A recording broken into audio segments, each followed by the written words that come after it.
마지막 수요 기도회입니다. 오늘 또 하나님이 예배를 통해서 주시는 그 은혜를 저와 여러분 모두가 함께 경험하는 은혜가 있기를 주님의 이름으로 축복합니다. 오늘 말씀은 모세와 이스라엘 백성들이 하나가 되어 하나님을 찬양하며 영광을 돌려드리고 있는 내용의 말씀이라 할 수 있습니다. 우리가 지난주에 살펴보았듯이 출애굽한 이스라엘 백성들은 자신들의 앞길에 뭐가 가로막혀 있었어요? 홍해 바다가 가로막혀 있었고, 뒤에서는 바로의 명령을 받아 애굽의 군대가 이들을 잡기 위해서 추격해 오고 있었습니다. 이스라엘 백성들은 졸지에 절체절명의 위기의 순간을 맞게 되었던 것이죠.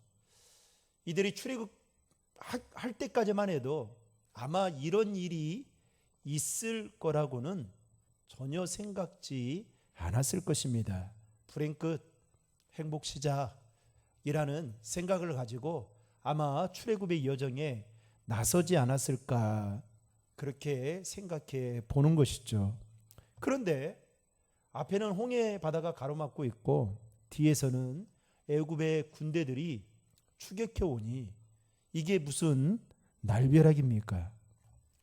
그때 하나님은 구름 기둥이 밤새도록 애굽의 군대가 더 이상 이스라엘 백성들에게 다가오지 못하도록 막았고, 그리고 밤새도록 큰 동풍을 불게 하셔서 바닷물이 물러가게 하셨고, 심지어는 물이 갈라져서 바다가 어떻게 됐다고요? 먼지가 풀풀 나는, 영어 성경에 보면 원문이 그렇게 되어 있거든요. 풀풀 나는 마른 땅과 같이 홍해 바다를 가르시고, 그리고 이스라엘 백성들을 건너가도록 역사하셨다는 것입니다. 무려 200만, 성경은 60만이라고 말하지만 많게는 200만으로 그렇게 보고 있는데요. 200만 이스라엘 백성들이 가나안의 여정을 향해 나아가는 그 엄청난 숫자가 홍해 바다를, 여러분 정말 하나님께서 이렇게 마른 땅과 같이 하지 않고, 지난주에도 말씀을 드렸지만 뭐 발목까지 물이 잠겨져 있거나 그랬다면 아마 그렇게 건너가라고 해도 건너가지 않고 오히려 블레셋에 항복을 하고 다시 애굽의 노예로 사는 것이 좋겠다라고 생각하는 이스라엘 백성들도 분명히 있었을 것입니다. 하나님은 그걸 너무나도 잘 알고 있었던 것이죠. 그래서 이 애굽의 군대가 더 이상 이스라엘 백성들을 가까이 다가오지 못하도록 막았을 뿐만 아니라 모세의 지팡이로 홍해 바다를 가르는, 그야말로 예수 믿지 않는 사람들이 볼 때에는 어딘가 누군가가 꾸며낸, 그야말로 전설적으로 내려오는 이야기와 같은 그 일을 하나님은 행하셨다라는 것입니다. 여러분 믿으십니까? 하나님이 이와 같은 일을 행하셨다는 거 믿으세요? 그리고 이스라엘 백성들이 이제 갈라진 마른 땅을 받고 홍해를 건너게 되죠. 게다가 이들의 뒤를 추격해 오던 애굽의 군대들을 하나님께서 어떻게 합니까? 병거 바퀴를 자전거 바퀴가 마치 그 바퀴 체인이 빠지듯이 그 바퀴들을 뒤엉게 만들었어요. 우리말 성경에 보면 우왕좌왕하게 만들었다라고 그렇게 표현하고 있을 정도로 못 쫓아오는 거예요. 분명히 애굽의 군대들이 그 앞에 이스라엘 백성들이 보이고 코앞인 것 같은데, 여러분 그거 있잖아요. 참 그게 얼마나 답답합니까? 그렇죠? 차라리 눈앞에 안 보이면 조금이라도 나을 텐데, 잡을 것 같은데, 손에 잡힐 것 같은데 안 잡히는 거예요. 그리고 결국 그들이 이제 이스라엘 백성들이 건너가고 애굽의 군대들이 홍해 바다를 추격해 오고 있을 때에 하나님께서는 그 수장시켜 그들을 전멸시키고 말았습니다. 이 일로 인해서 이제 이스라엘 백성들은 완전히 애굽으로부터 벗어나게 되었던 것입니다. 여하튼 모세와 이스라엘 백성들은 위기의 순간 속에서도 하나님께서 자기들을 구원하시기 위해서 행하신 아주 특별한 일을 직접 눈으로 보았을 뿐만 아니라 온몸으로 경험을 했다라는 것입니다. 그러니까 여러분, 체험신앙이 얼마나 중요한지 몰라요. 백문이 불여일견이라고요. 100번 말해봤자 한 번 보는 게 낫듯이 여러분, 신앙생활도 그렇습니다. 아무리 이론적으로 백날 백번 기도의 응답이 있습니다 라고 이야기한들 기도의 응답을 맛본 사람보다 못해요. 그래서 여러분, 왜 사람들이 그렇게 꼴짝이 그 맛집이 있잖아요. 그걸 왜 그 꼴짝이를 찾아간지 아십니까? 그 맛을 못 잊으니까 찾아가듯이 여러분, 우리의 신앙생활도 여러분 그 영적인 체험과 경험이 있어야 됩니다. 저는 그 은혜가 있기를 주님의 이름으로 축복합니다. 그래서 날마다 누가 간증했던 말만 듣고 내가 그냥 딱따구리처럼 그냥 그 말만 동시에 전해주는 사람이 아니라 나도 이제 간증의 주인공이 돼야 될 거 아닙니까? 아멘이죠. 하나님 살아계신다면 그 살아계신 하나님을 내가 만나야 될 거 아니에요. 내가 만나야 될 거 아니에요. 그래서 이스라엘 백성들은 여러분 보세요. 이후에 이스라엘 백성들이 가나안 땅을 향해 나아가는 그 과정 속에서 그들이 하나님 살아계심을 두 눈으로 똑똑히 체험하잖아요. 이제 그 10가지의 재앙뿐만 아니라 이제 홍해 바다를 건너고 애굽의 군대들이 다 수장되어 죽고, 그리고 만나와 메추라기 때문에 하나님께서 만나와 메추라기를 허락해 주시고 구름 기둥과 불 기둥을 보면서 진짜 하나님 살아계신다 라고 이렇게 여러분 믿고 잘 믿을 것 같잖아요. 근데 보세요, 먹고 마시는 것 때문에 이스라엘 백성들이 계속 원망합니다. 여러분, 체험신앙을 가지고 있는 사람도 이렇게 바뀔 수 있는데 하물며 내가 신앙생활하면서 그런 영적인 체험이 한 번도 없다. 기도의 응답, 조지 물러는 5만 번 응답 받는다는데 나는 한 번도 응답도 못 받고 달마다 그냥 누가 간증하면 나는 그것만 듣고 은혜만 받고, 여러분 그렇게 살아서는 안 됩니다. 그래서 여러분 항상 하나님 살아계시니까 여러분 믿으시죠?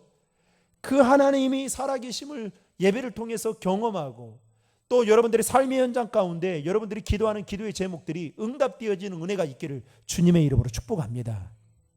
그래서 모세와 이스라엘 백성들은 직접 그 하나님의 일하심을 경험하고 목도하다 보니까 하나님을 찬양하지 않을 수가 없었던 것입니다.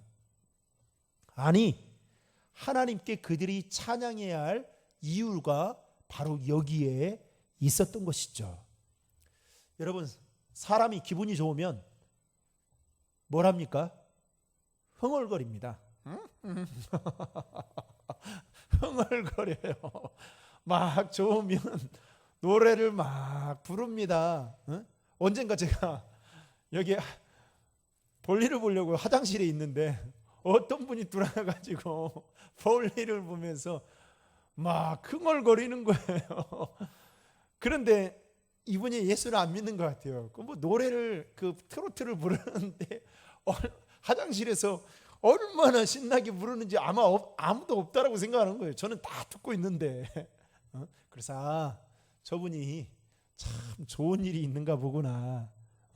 저렇게 노래 부를 만한 좋은 이유가 있는가 보구나 라는 생각이 들었는데요. 여러분, 참 우리 민족은 흥이 많은 민족이잖아요. 그리고 노래를 또 좋아하기도 하죠. 그런데 여러분 한번 생각해 보세요. 노래와 찬송은 좀 다르잖아요. 노래는 내 어떤 기분과 내 감정과 내 경험에 의해서 부르는 거라면 찬송의 주체는 하나님이시잖아요. 그렇죠? 근데 이 노래도요, 여러분 상황이, 여러분들이 지금 처한 상황이 힘들고 어려울 때 노래가 나옵니까? 안 나와요. 제가 언젠가 교육자 수련회를 갔었어요. 섬기던 교회에서.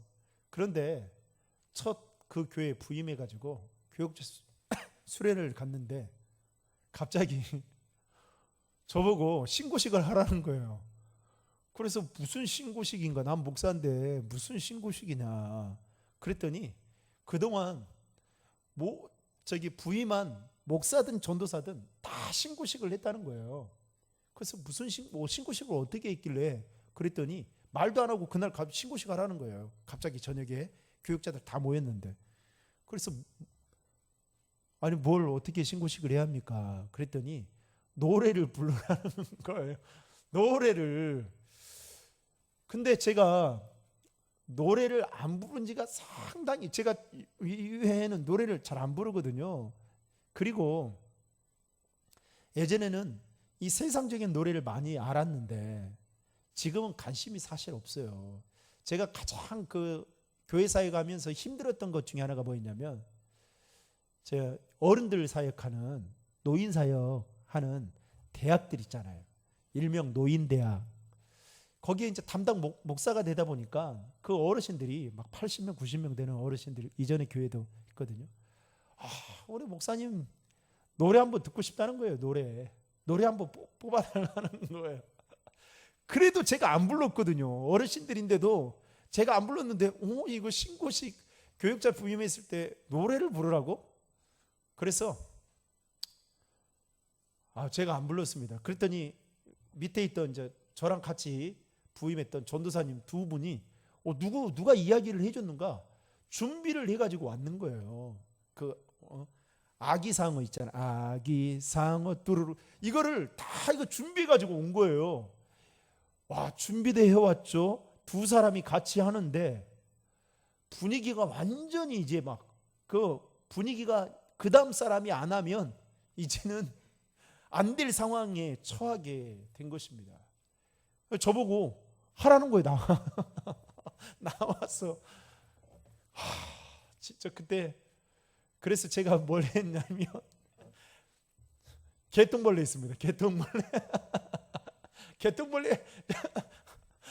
개똥벌레 조금 하다가 그냥 말았어요. 그래서 묻더라고요. 갑자기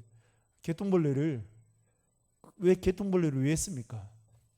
저는 주님 앞에 개똥벌레만도 못한 사람입니다.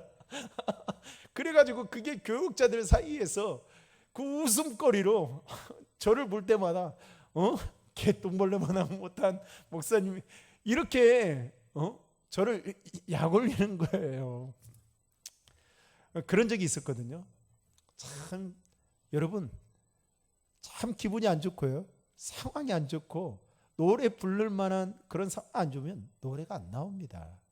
여러분, 이스라엘 백성이 지금 모세와 함께 이스라엘 백성들이 출애굽의 그 과정 속에 홍해바다를 만나고, 그리고 뒤에서는 애굽의 군대가 추격해 왔을 때에 갑자기 모세가, 여러분 이럴 때일수록 분위기 반전해야 됩니다. 자, 한 사람씩 12지파 중에 한 사람씩 나와가지고 노래 좀 하십시오. 그러면 할까요 안 할까요? 아마 돌 맞아 죽을 겁니다.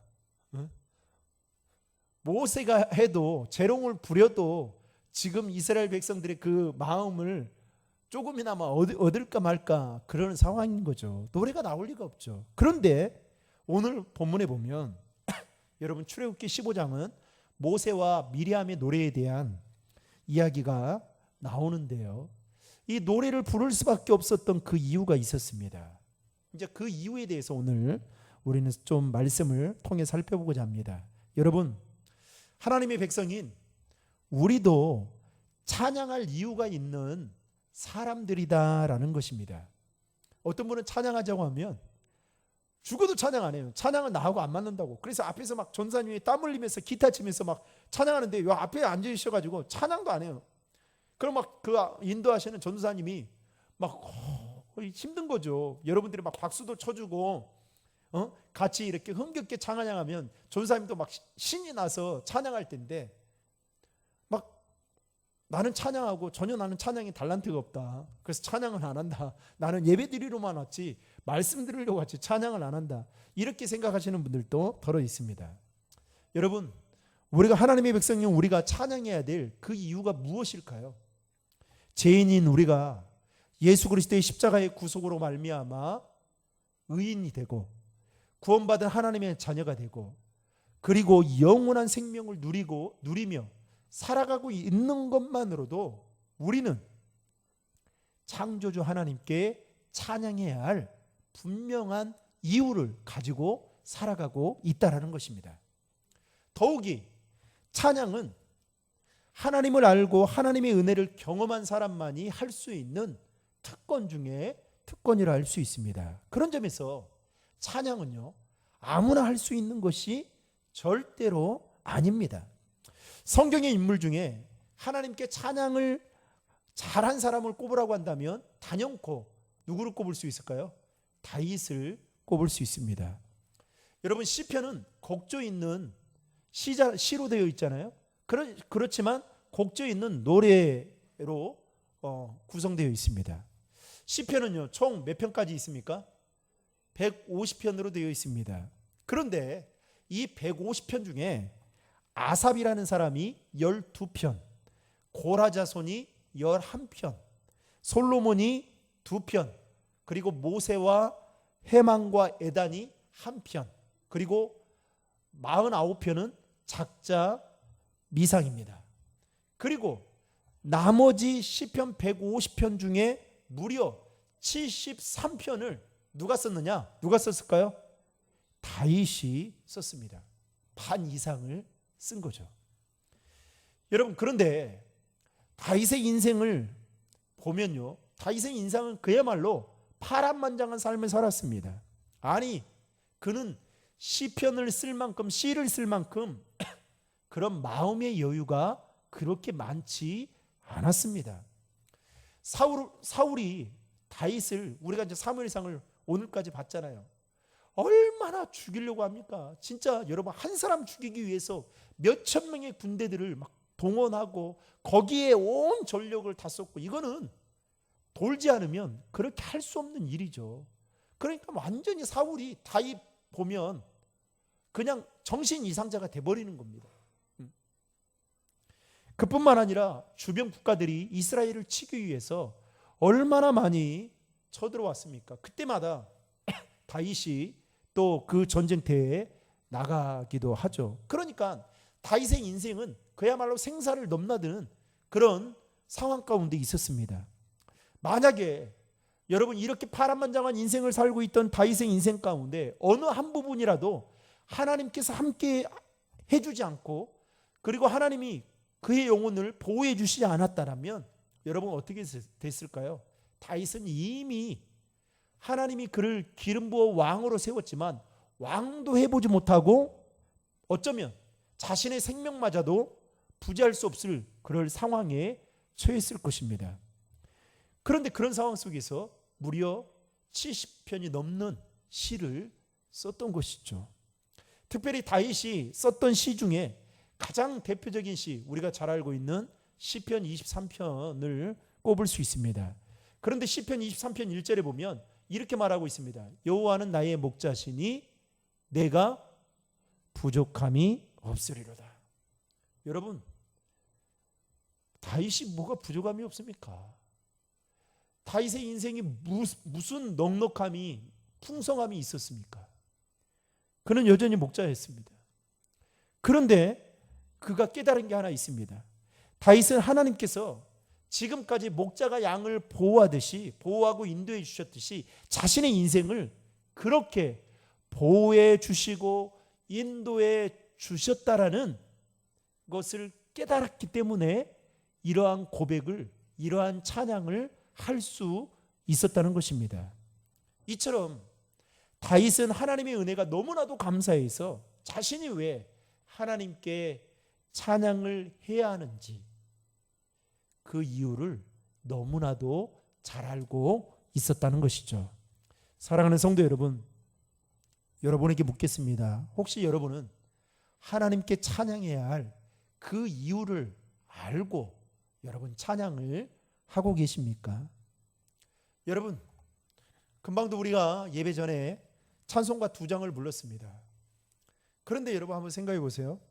그냥 찬송가의 가사를 생각하지 않고 그냥 흥얼거리면서 부르는 것은 육의 찬양입니다. 그냥 입만 딸싹딸싹거리는 육의 찬양이라고 구분지을 수 있죠. 그러면 우리의 마음을 울리고, 그리고 다윗이 수금을 탔을 때에 사울에게 들렸던 악신이 떠나가듯이 그 영적인 찬양은 어떤 찬양일까요? 하나님의 은혜를 감사하며 마치 내가 이 찬양의 가사와 같이 기도하는 심정을 담아서 부르는 게 영적인 찬양이라 말할 수 있는 것입니다. 그래서 여러분, 우리는 앞에서도 말씀을 드렸지만 하나님께 찬양해야 될 그 이유가 우리에게 있다라고 한다면, 여러분, 육의 찬양을 드려야 될까요? 영의 찬양을 드려야 될까요? 영의 찬양을 드릴 수 있어야 된다라는 것이죠. 지금까지 살아오는 동안에 하나님께서 저와 여러분들을 위해서 여러분 구체적인으로 행하신 일들을 여러분 한번 생각해 보십시오. 그리고 여러분들의 삶에 그 걸어가는 그 걸음걸이마다 여러분 때로는 굴곡과 같은 길들이 있었을 거 아닙니까? 그 가운데에서도 하나님께서 때로는 내가 깨달을 수 있을 만큼 확실하게 은혜를 부어주시고, 아니면 그 일을 경험하고 난 이후에서야 그 은혜를 깨닫게 해주셨던 그 은혜를 한번 생각해 본다면, 여러분, 우리는 여기서도 하나님께 찬양을 해야 할 이유를 분명히 찾을 수가 있다라는 것입니다. 이사야 선지자는 이사야서 43장 21절에 이렇게 말해 있습니다. 이 백성은 내가 나를 위하여 지었나니 나를 찬송하게 하려 함이니라. 하나님이 우리를 지으신 목적은 저와 여러분들을 통해서 찬양받게 하기 위해서 지으셨다라는 사실을 믿으시길 바랍니다.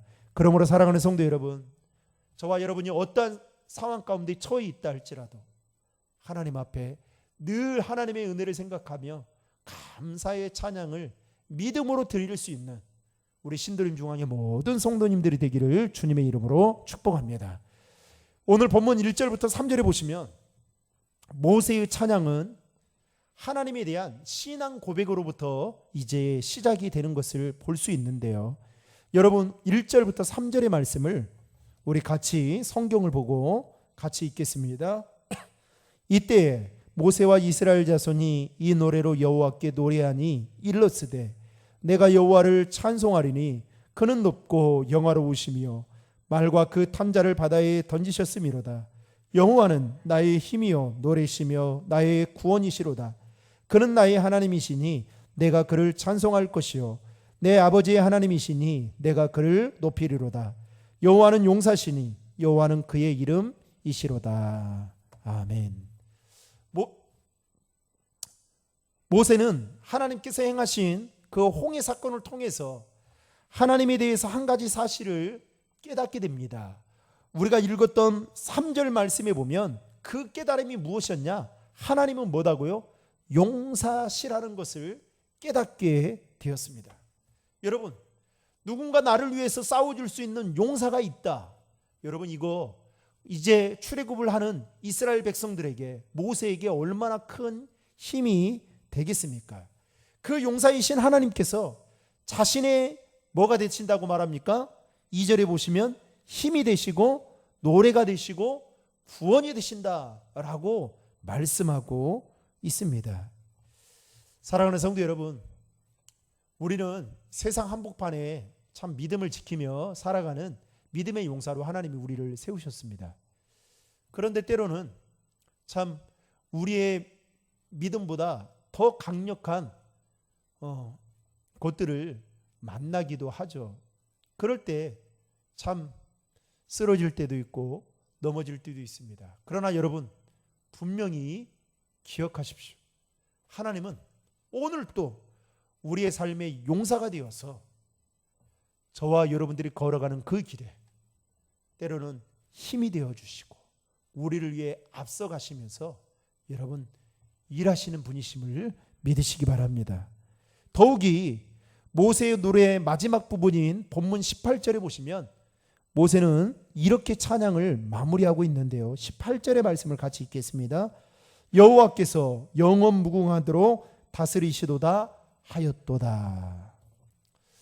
모세는 그동안 바로 왕만이 통치자라고 생각을 했던 것 같습니다. 왜냐하면 이스라엘 백성들이 무려 애굽으로부터 430년 동안 바로의 통치를 받으며 살아왔던 그 경험이 있었기 때문이었죠. 그러나 이제는 홍해 사건을 통해서 하나님께서 바로를 치시고 이스라엘 백성들을 바로로부터 구원해 주신 그 놀라운 일들을 경험하게 되면서 모세는 한 가지 깨닫게 된 겁니다.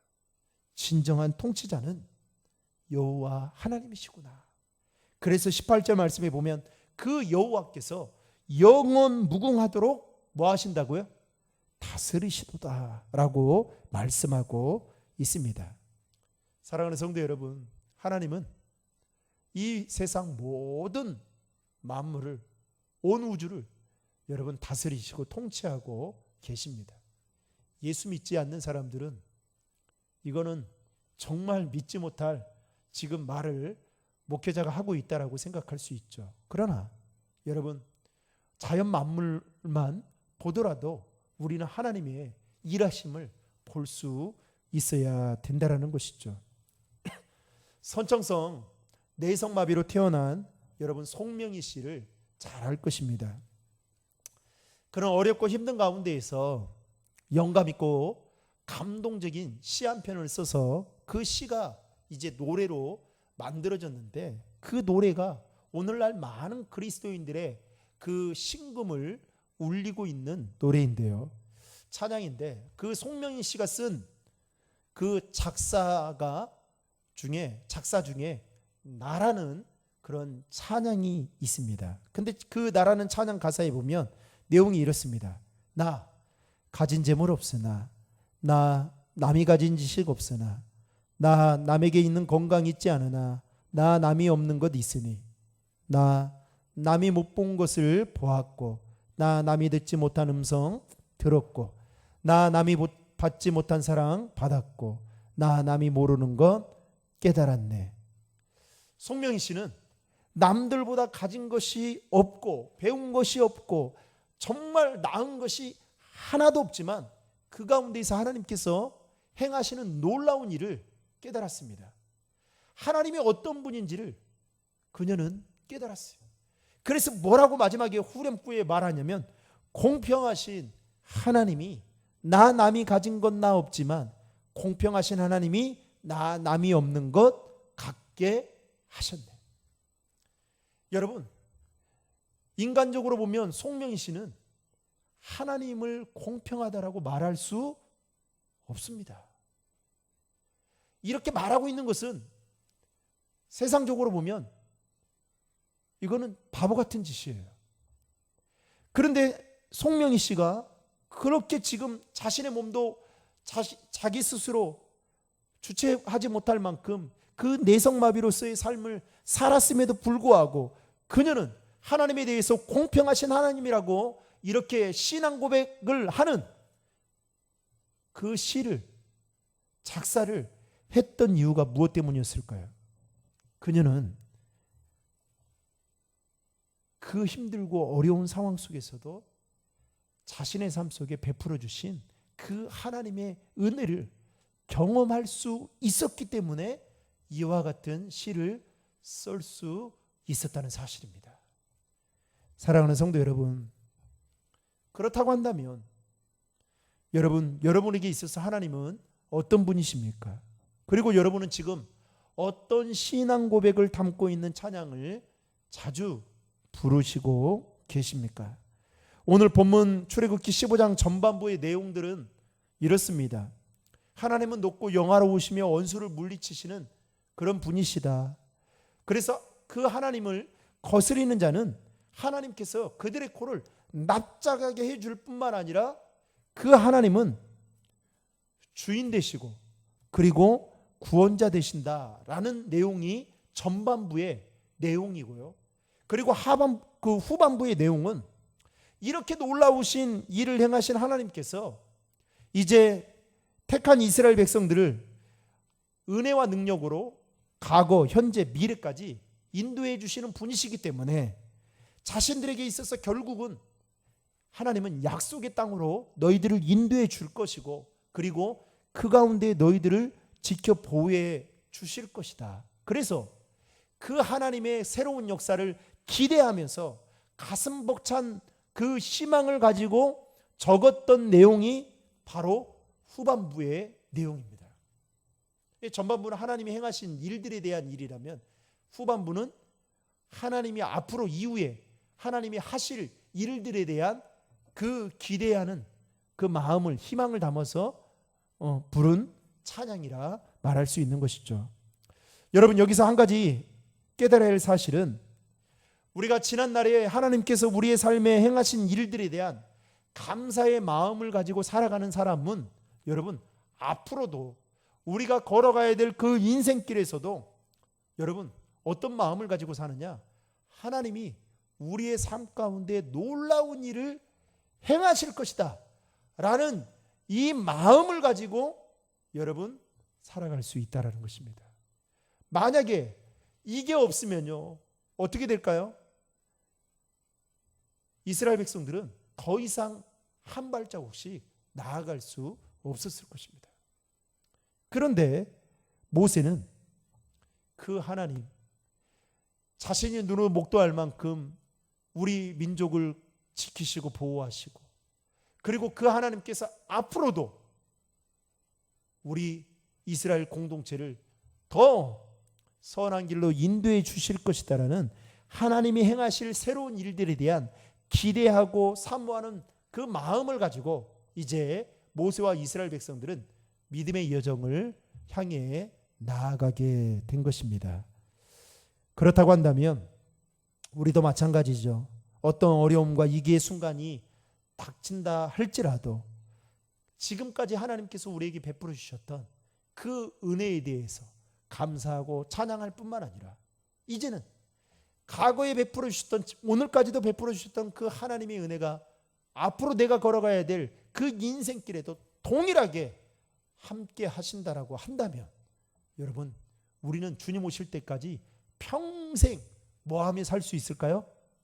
찬양하며 살아가야 될 이유가 있다라는 것입니다. 저와 여러분이 늘 입에서 하나님의 은혜의 감사에 대한 찬양이 끊이지 않기를 주님의 이름으로 축복합니다. 그 찬양 가운데 여러분들의 놀라운 신앙 고백이 담겨진 그 찬양으로 말미암아 하나님이 그 찬양을 기쁘게 받으시고, 그 기쁘게 받으신 그 하나님께서 저와 여러분들의 삶 가운데 놀라운 은혜와 축복으로 함께 하시기를 주님의 이름으로 축복합니다.